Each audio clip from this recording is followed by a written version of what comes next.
Welcome to everyone. Once more, good morning to all of you. The student of class 9. We are going to study about the poem The Road Not Taken by Robert Frost.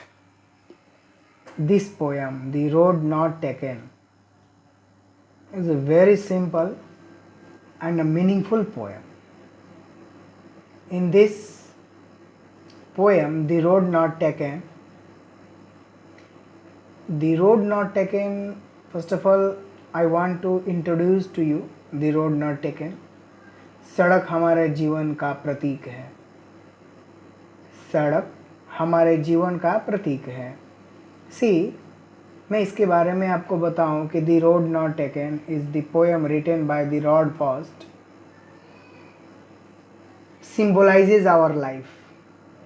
कवि कहता है कि हम अपने जीवन में जो रास्ता नहीं चुनते हैं वह सड़क नहीं है. Means the poet says that the path we don't choose in our life is the road not taken. Is the road not taken. बहुत ही गंभीर और मीनिंगफुल ये कविता है. He describes his feeling about the choice that he had left in the past. The path which he had chosen decides our future, our destination.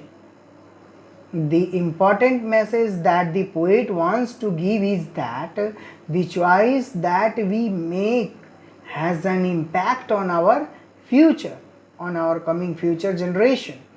And if we make a wrong choice, we regret it but cannot go back on it. So, we must be wise while making choices. नहीं समझ में आ रही बात? This well-known poem is about making choice upon and the choice that shapes us. Robert Frost is an American poet who writes simply but insignificantly about common, ordinary and experience. मैं आपको इन लोगों के बारे में बताऊं जो लाइन्स हैं. कवि the road not taken means सड़क हमारे जीवन का प्रतीक है. कवि कहता है कि हम अपने जीवन में जो रास्ता नहीं चुनते हैं वह सड़क नहीं है. वह उस विकल्प के बारे में अपनी भावनाओं का वर्णन करता है जिसे उसने अतीत में छोड़ा है, बहुत परेशानी में. जो रास्ता हमने चुना है वो हमारी भविष्य है, हमारी मंजिल तय करता है. कवि को जो महत्वपूर्ण संदेश देना चाहता है, हम लोगों को देना चाहता है हम लोगों को, वह यह है कि जो चुनाव हम करते हैं उसका हमारा भविष्य पर प्रभाव क्या पड़ेगा, क्या पड़ता है. और यदि हम गलत चुनाव करते हैं तो हमें इसका पछतावा होता है. लेकिन हम उस पर अच्छे नहीं हट सकते, नहीं टिक पाते हैं, नहीं क्वालिफाई कर पाते हैं. इसलिए हमें चुनाव करते समय समझदारी होना चाहिए, समझदारी लेना चाहिए कि why we should not get the real path. See what the poet say, the road diverse in a yellow wood and sorry I could not travel both and be one traveller long I stood. I looked down one as far as I could to where it bent in the undergrowth. Once the poet was walking down a road and then there was a diverging, there two roads.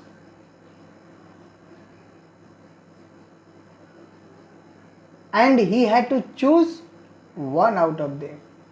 The poet says that as he was a person, he could not travel both the road at a time. And he had choose out of these two roads. Yellow wood means a forest with leaves which are wearing out and they have turned yellow in color. होता है हमेशा. The season of autumn. Call me the season of autumn. It represents a world which is full of people, where people have been living for many years. They represent people who are older than the poet. The poet keeps on standing and looked at both of the road. It is situated for us not only then we take a decision on what the path we should.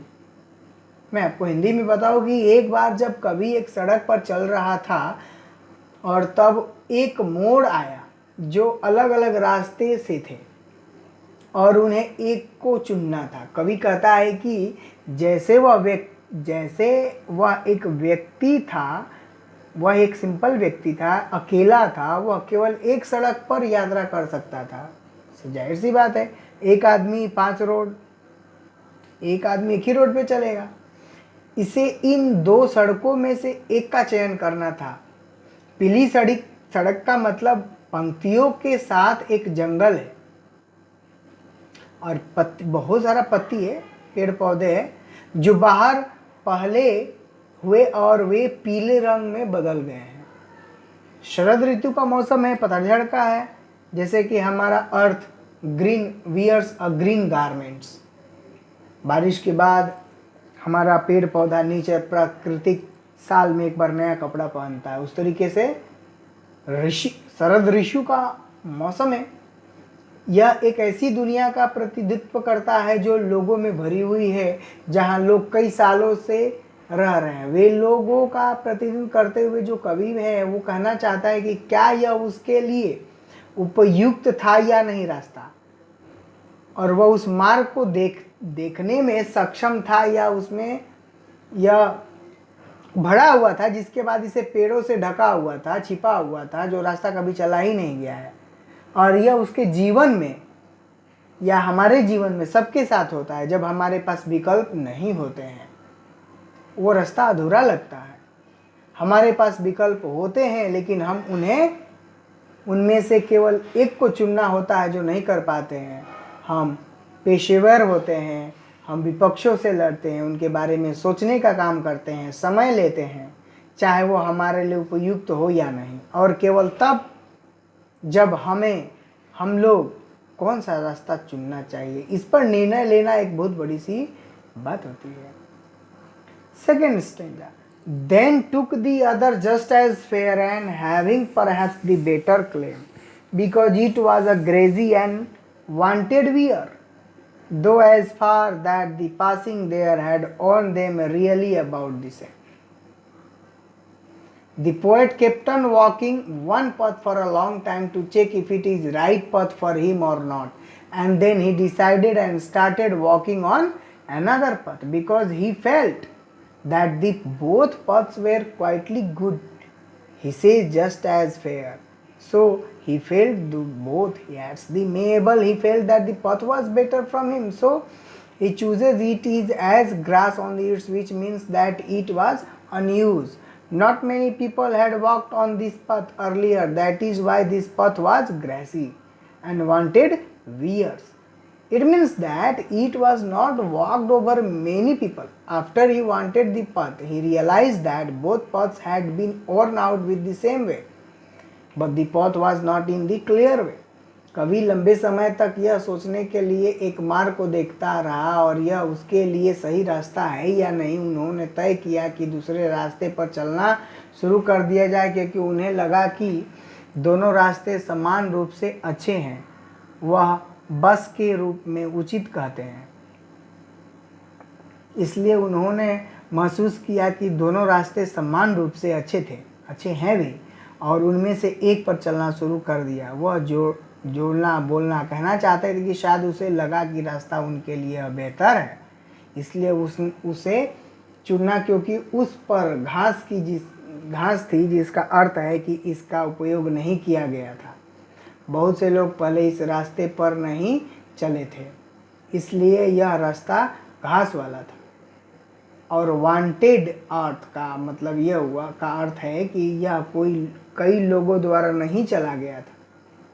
Wanted wears मतलब वो रास्ता चाहता था कि हमारे ऊपर कोई चले, यानी इसका मतलब कोई इस पर चला नहीं था। कुछ दूरी तय करने के बाद उसने महसूस हुआ कि दोनों रास्ते में एक ही तरफ से खराब हो चुके हैं, और अंत में हम कोई भी रास्ता चुने। मोर the next stanza we will read afterwards, the last two stanzas, but the poet says that in that way we must understand नुकसान, समस्या, चुनौतियाँ समान और हमारे उसके लिए हमें समझने की ज़रूरत होती है। हम कोई भी रास्ता या विकल्प अपनाते हैं, लेकिन उन सभी के फायदे, नुकसान, समस्याएं, चुनौतियाँ सबके लिए समान है और हमें उनका सम्मान करना चाहिए।